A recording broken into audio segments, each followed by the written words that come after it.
So you graduated from high school in 2005. What high school did you graduate from? I was homeschooled. Okay. So graduated from American High School. Okay, nice. So then you started after high school working at a funeral home part-time in 2006 and began as a funeral assistant and became an intern. Then you went to John Tyler Community College and earned an associate's degree in mortuary science. After graduation, you took your national board exams and state board exams to become a licensed funeral director and embalmer in Virginia. And now your current job is the assistant manager and you're a licensed funeral director and embalmer there in Virginia. Yes. So let's kind of take a little bit of a deep dive into this. This is quite the unique topic in itself, but also career that a lot of people talk about. So as you said, you was homeschooled. So what kind of led you in then after high school, getting into the funeral home industry and taking that intern position? Sure.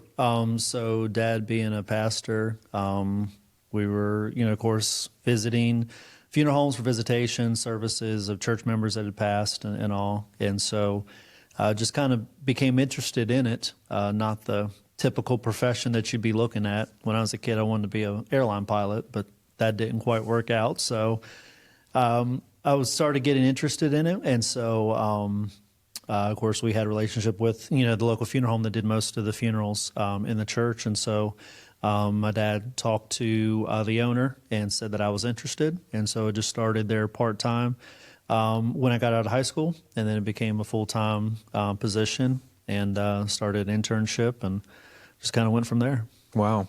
Okay, so then you went to a community college. So what was that like? Was it like a 2-year program? Yes. Okay. Yes. So then you graduated from that. So did you have to go on to mortuary school, or did you was you able to do all that at the community college? I was able to do it all Okay. at the community college. Okay.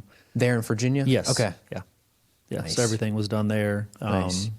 And after I graduated, took my national boards and state board exam, and then became licensed. And So what's the process of schooling to become licensed Sure. in mortuary? Sure. So whether you go to a community college or you go to a dedicated mortuary science school, of course you have your, basic classes, but then you go into psychology of death and dying, accounting, history of funeral service.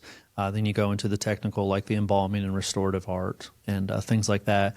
And then you have to, of course, do labs. And you can either do that at the school or you can do it at a local funeral home. Wow. So that's how that goes. And then once you complete your degree, then you have to take the national boards, which consists of 2 exams, arts and sciences. You can take them together or take them separately. And then once you complete that, then whatever state you're going to be working in, then you take that particular state's exam. And that's on state rules and regulations and laws and things like that. Now, is that through the school, or is that something That's separate? through the state. Yeah. Okay. Once you finish your national board exams, then you go to your particular state and go through Wow. their Okay. state board and take the test through there. And then Wow. once you do that, then you're licensed to practice. Wow. So it's a little bit of a process. It is. What It is. are the tests like, hard level wise? Well, to be honest, a lot of people that I was in school with, there was a lot of people failing the national board, so I was quite nervous about it, wondering what is it going to be like. But basically, a lot of it is, of course, some rules and things like that, but a lot of it ends up being like scenarios, questions like that. And so it really wasn't as bad as I thought it was. And then, of course, the state is your locality's rules and regulations and those types of things.